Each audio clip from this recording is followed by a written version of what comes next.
Oi, meu nome é Maria Fernanda Bordum e eu vou apresentar o meu trabalho de iniciação científica sobre a avaliação da presença das imunoglobulinas naturalmente presentes no colostro bovino após a sua fermentação e liofilização. De acordo com o Censo Agropecuário de 2017, o Brasil teve uma produção de 33 bilhões e meio de litros de leite. Colostro bovino é um subproduto da ordenha do leite, produzido por vacas nos primeiros dias pós-parto. Ele possui um alto valor biológico, é responsável pelo desenvolvimento do bezerro e tem importante função de fornecer proteção imunológica. Ele vem se destacando por suas propriedades nutricionais e quantidade de bactérias láticas, o que torna o colostro uma importante fonte de probióticos. Por ser produzido em quantidades superiores do que as necessárias para o bezerro, o colostro acaba sendo descartado de maneira inadequada, podendo gerar impactos ambientais nos solos e afluentes. A fermentação do colostro depende das bactérias láticas. Durante a fermentação ocorre o declínio do pH e o aumento da concentração de ácido lático, causando a inibição do crescimento de micro-organismos patogênicos, que é essencial para a sua conservação. Para o desenvolvimento de um suplemento alimentar usando o colostro como matéria-prima, a liofilização após a fermentação pode ser uma alternativa.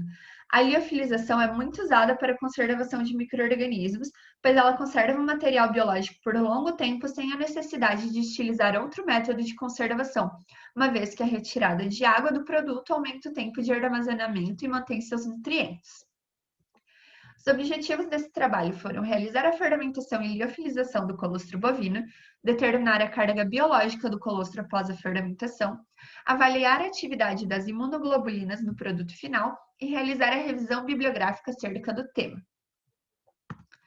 Os procedimentos metodológicos foram os seguintes. Primeiro, obteve-se o colostro bovino por meio da doação de produtores de leite de vaca da raça holandesa da região de Vitimarsum. Então, o colostro seguiu para a fermentação, que foi realizada em garrafas plásticas de 2,5 litros previamente esterilizadas. Foram feitas fermentações em 3 amostras de colostro.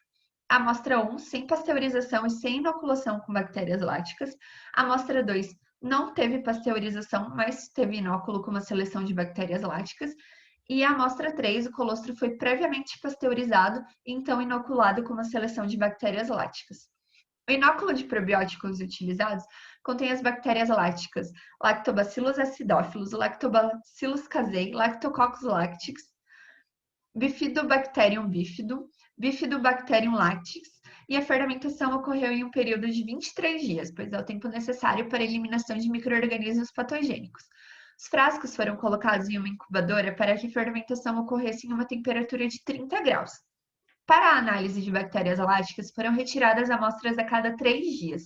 O colostro referente à amostra 3 passou por uma pasteurização antes da fermentação, com o intuito de diminuir a carga de micro-organismos patogênicos. A pasteurização foi feita em banho-maria, na temperatura de 60 graus por 45 minutos. A liofilização foi utilizada como método de secagem do colostro e sua transformação em pó foi feita com a adição de sacarose a 10% de massa por volume para crioproteção.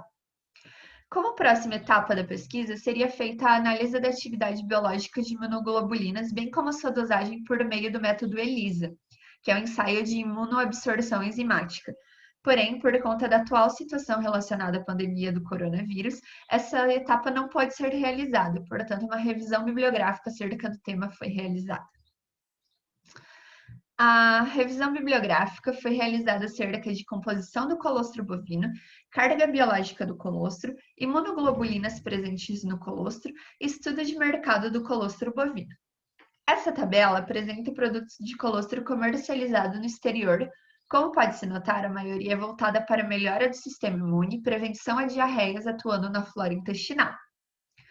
Atualmente, já existem produtos que se classificam como suplementos alimentares humanos à base de colostro bovino que são comercializados no Brasil.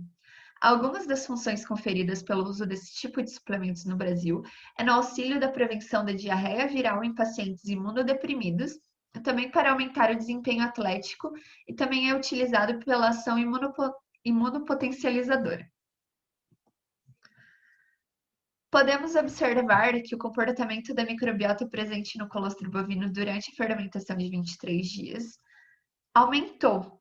Então, aqui conseguimos observar que no decorrer desses dias houve o aumento das bactérias láticas nas 3 amostras fermentadas.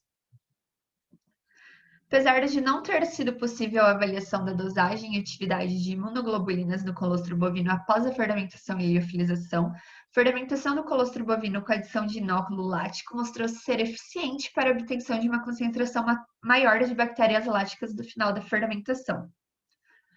Por meio da revisão da literatura, foi possível notar que a fermentação é um método conservativo eficiente para o colostro bovino, já que ele permite a proliferação de micro-organismos de interesse e diminui consideravelmente a presença de micro-organismos potencialmente patógenos no meio.